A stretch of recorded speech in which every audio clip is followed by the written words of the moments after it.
Olá!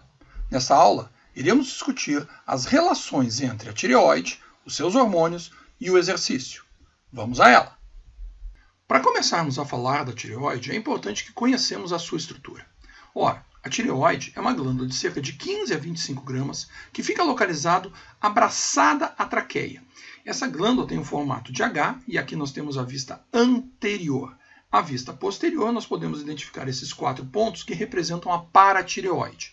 Pois bem, essa glândula ela é regulada pelo eixo hipotálamo, hipófise, tireoide. Nesse caso, o hipotálamo produz o TRH, que é o hormônio de liberação da tireotrofina.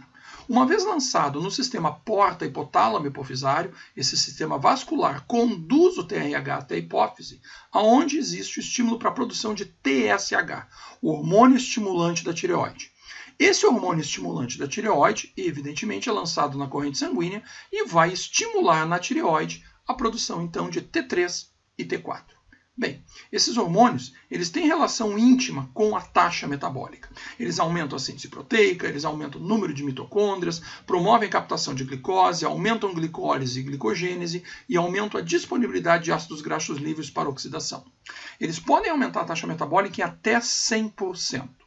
Ora, para sua produção é necessário a captação pela tireoide de iodo, no caso, grupamento iodeto. No caso da T3 ou triodotironina, 3 grupamentos de iodeto são incorporados à molécula. No caso de T4 ou tetraiodotironina, 4 grupamentos de iodeto. Apesar do nome T4, tetraiodotironina, estar correto, normalmente esse hormônio é simplesmente conhecido por tiroxina. Pois bem, no caso de uma deficiência nutricional de iodo, o que existe é o desenvolvimento de uma doença chamada bócio. Nesse caso, existe, pela deficiência de iodo, um aumento da atividade da glândula tireoide e a hipertrofia desta glândula, surgindo então essa condição. Ora, mas esse bócio é um bócio que surgia na década de 30, década de 20, década de 40. Essa é uma doença típica de regiões continentais. Quando os governos se deram conta de que essa doença era desenvolvida por uma deficiência da oferta de iodo, o que é que foi feito? Simples. Se adicionou iodo ao alimento mais consumido no mundo: sal. Desde a década de 50, no Brasil, uma lei foi promulgada tornando obrigatória a iodetação de sal, em especial nas regiões bocígenas do país. Essa lei foi modificada na década de 70 e dispondo a obrigatoriedade da iodação do sal em todo o país. Essa lei tem sido, inclusive, reavaliada quanto da necessidade, porque o Brasil, até alguns anos atrás, era o país que mais adicionava iodo no sal, chegando a próximo de 60 miligramas. Hoje se discute uma diminuição para próximo de 30 ou 40 miligramas. Então, de qualquer forma, a oferta de iodo suprida pelo sal, e hoje nós encontramos em qualquer supermercado o sal iodado, ela simplesmente extinguiu o bócio no nosso país. Pois bem, uma doença relacionada com a tireoide é o hipotireoidismo. Essa doença é de relativamente fácil tratamento porque simplesmente se administra por meio de comprimidos os hormônios da tireoide. Então aqui vocês veem uma pessoa com hipotireoidismo e já tratada, já normotireóidica, por meio de hormônios da tireoide. Vejam a condição que aparece aqui. O hipotireoidismo ele faz com que haja uma diminuição da taxa metabólica e, consequentemente, uma tendência ao ganho de peso, uma tendência a uma certa hipocinesia, uma tendência, em determinados casos, até mesmo a depressão. Pois bem, por outro lado, o hipertireoidismo leva a um aumento de taxa metabólica, a perda de peso, hipertensão com aumento de frequência cardíaca, aumento de sudorese e, em casos mais extremos, exoftalmia, que é essa condição onde o globo ocular é, pela pressão ocular, de certa forma, projetado para fora. Então, esse nome disso é exoftalmia, são quadros severos de hipertireoidismo. Pois bem, como vimos, a tireoide tem relação com taxa metabólica, mas também tem relação com restrição calórica.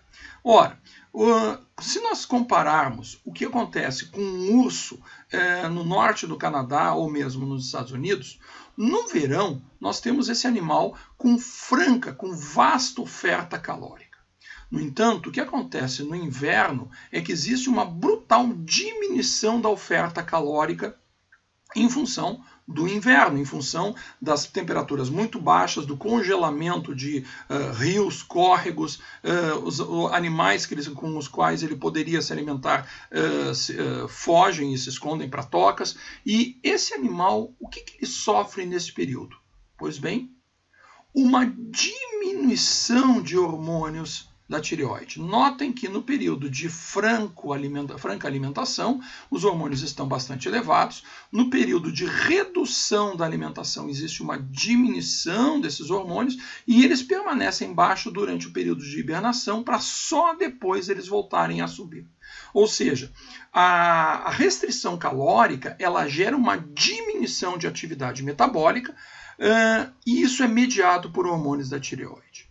Pois bem, o mesmo acontece em humanos. Notem que, após o início de uma dieta ao longo do tempo, com restrição calórica, o que existe? Uma perda inicial de peso, mas após cerca de 6 meses, essa perda é praticamente anulada. Se torna muito difícil que se continue perdendo peso após aproximadamente 6 meses.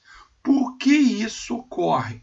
Justamente por uma retirada de hormônios da tireoide que vão levar a uma diminuição da taxa metabólica basal, mais no grupo com restrição calórica do que no grupo controle, como vocês podem ver aqui, e isso diminui barbaramente o gasto energético. Ou seja, nós temos o mesmo mecanismo de defesa que os animais hibernantes, que, por exemplo, um urso canadense, um urso negro norte-americano.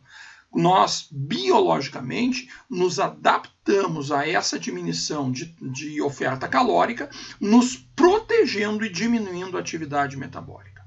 Bem, mas e o exercício? Pois bem, o exercício ele aumenta os níveis de T4, aumenta os níveis de TSH numa relação com intensidade de trabalho. Quanto maior a intensidade, maior os níveis de TSH, maior é o nível também de T4. O T3 ele aumenta até 70, porém ele diminui a 90% do consumo máximo, da frequência cardíaca máxima, mas o fato é que esses hormônios estão aumentados em exercício.